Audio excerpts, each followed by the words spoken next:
चंद्रयान-3 की लॉन्चिंग जुलाई के दूसरे हफ्ते में। इसरो अब ये नहीं करेगी पुरानी गलती, इंजन में किया है बड़ा बदलाव, जानिए क्या है गलतियाँ।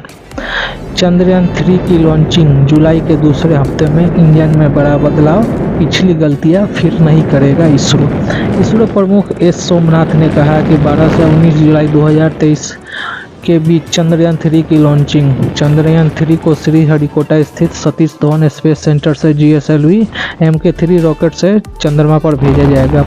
लॉन्च विंडो 19 जुलाई तक है, यानी कि यह किसी भी दिन लॉन्च हो सकता है, 13 से 19 जुलाई के बीच। भारतीय अंतरिक्ष अनुसंधान संगठन इसरो के प्रमुख एस सोमनाथ ने इस बात की पुष्टि की है कि चंद्रयान-3 की लॉन्चिंग कब होगी। इस बात का अंदाजा पहले से ही था कि चंद्रयान-3 की लॉन्चिंग 12 से 25 जुलाई के बीच होगी, लेकिन बुधवार यानी 28 जून 2023 को इसरो प्रमुख ने कहा कि लॉन्चिंग 12 से 19 जुलाई के बीच की जाएगी। सारी टेस्टिंग हो चुकी है, पेलोड्स लग गए हैं, लॉन्चिंग की असली डेट कुछ ही दिन में घोषित होगी।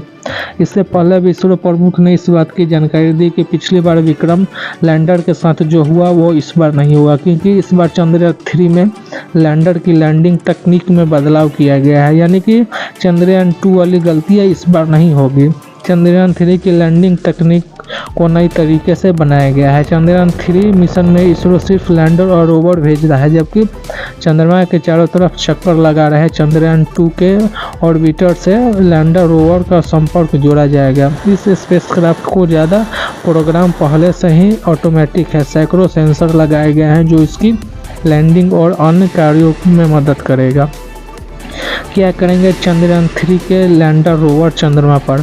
चंद्रयान-3 असल में चंद्रयान-2 का फॉलोअप मिशन है। इसमें इसरो सुरक्षित लैंडिंग और रोविंग की स्वदेशी तकनीक को दुनिया के सामने दिखाना चाहता है। इसके अंदर ऐसे यंत्र है जो रोशनी और खनिजों की हीट के आधार पर चांद की स्टडी करेंगे। लैंडर ने चंद्र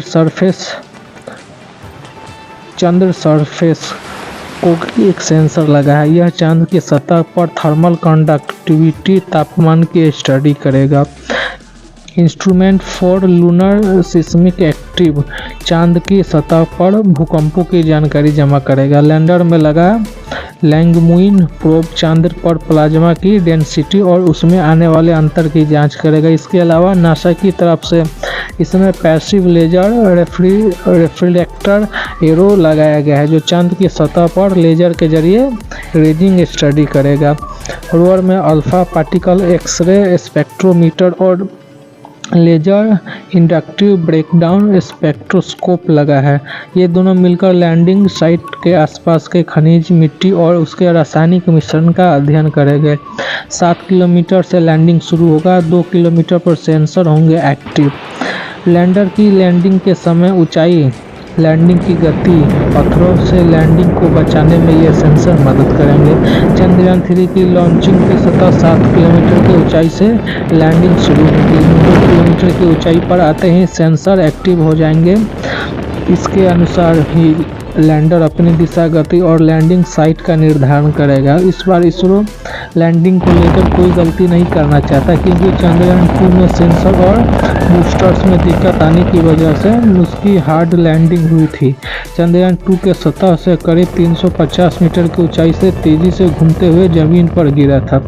इसरो साइंटिस्ट चाहते हैं कि चंद्रयान-2 के ऑर्बिटर से लैंडर और रोवर का संपर्क बना रहे। चंद्रयान-2 की तरह नहीं होंगे 5 इंजन, इस बार 4 ही थ्रोटल लगा है। चंद्रयान-2 के लैंडिंग की तरह चंद्रयान-3 की लैंडिंग में 5 नहीं 4 ही थ्रोटल इंजन होंगे। चंद्रयान-2 के विक्रम लैंडर में 5 थ्रोटल इंजन थे, जिसमें से एक में आई खराबी की वजह से लैंडिंग बिगड़ गई थी। इस बार चंद्रयान-3 की लैंडिंग में लेजर का इस्तेमाल किया जाएगा। इसमें लैंडिंग ज़्यादा आसान हो सकती है, इसलिए ये सूचनाएं ऑर्बिटर जमा करेगा, वो इसे पृथ्वी पर रिले करेगा। चंद्रयान-3 की GSLV Mk3 रॉकेट से लॉन्च किया जाएगा। लॉन्चिंग श्रीहरिकोटा स्थित सतीश धवन स्पेस सेंटर से होगी। पिछले साल बेंगलुरु में 215 किलोमीटर दूर छेल्लकोर के पास उलाथू कावालू में चांद के नकली गड्ढे बनाए गए थे।